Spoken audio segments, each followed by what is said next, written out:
What will happen to landfill sites over geological time scales? I know that present-day archaeologists find a lot of their best finds among the stuff that people have thrown away.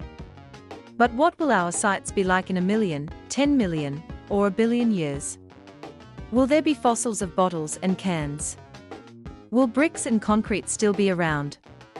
It depends on several things, most importantly if the landfill site is subject to erosion or subject to deposition. This is highly speculative. If erosion, then the contents will be scattered into the nearest lake or ocean. Prehistoric middens are primarily small piles of shells and bones. Next step up from that is bones, broken pots, charcoal, brick. Next step up is the everything landfill of tree branches, kitchen utensils, bones, fruit peelings, electrical wiring, plastic pipe, metal, timber, paper, plastic containers, broken glass. Then recycling hits and we get the separation of clean fill, brick and concrete from everything else. Less vegetation, less plastic, less glass, less metal, less paper. Let's call this odds and ends fill. The clean fill of brick and concrete gets compressed into sedimentary breccia on small geological timescales of a few million years, then modified by pressure, heat or water ingress on longer timescales. The odds and ends fill rots under the action of bacteria until it produces a carbon-rich, clay-rich, probably chlorine-rich rock.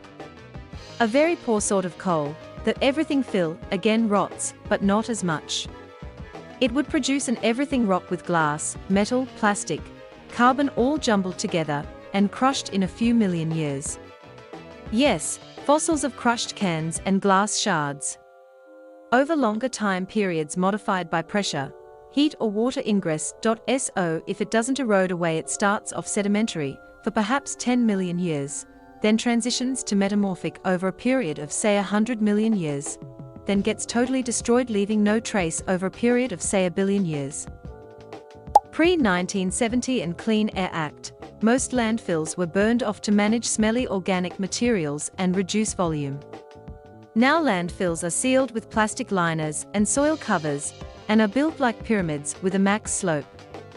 Landfills have to be inspected every 3 months and repaired for erosion, subsidence, standing water and liner failures.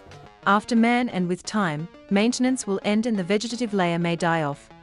Or trees grow and their roots penetrate the cap, and the soil will erode and wash off, exposing the black high-density polyethylene liner to sunlight until it fails, allowing gas out and water in. Eventually the slopes will fail and the contents will spill out and spread with the wind, rain and mass wasting. Like the KT boundary, there will be an A boundary, a smear of concrete and trace metals, but dispersed as only certain parts of the planet are urbanized, and those will have survived P8 tectonics and other events such as mass volcanism. The entirety of humanity will be a smush of KT boundary chemical stuff in the depositional environments, in environments, which are eroded, which is most land. The deposits will be eroded and eventually deposited in the smush. A tiny fraction will be preserved. Concrete blocks going through the petrifaction process will likely be dissolved away and replaced with. Metals will degrade and in the same way be taken away by geological processes. Glass, maybe, but mostly sand. They will be mined for resources. This will happen sooner rather than later. Remnants buried in a nearby site. Land reused for structures. This is happening in SoCal already. Don't forget to like and subscribe so you don't miss our next exciting video.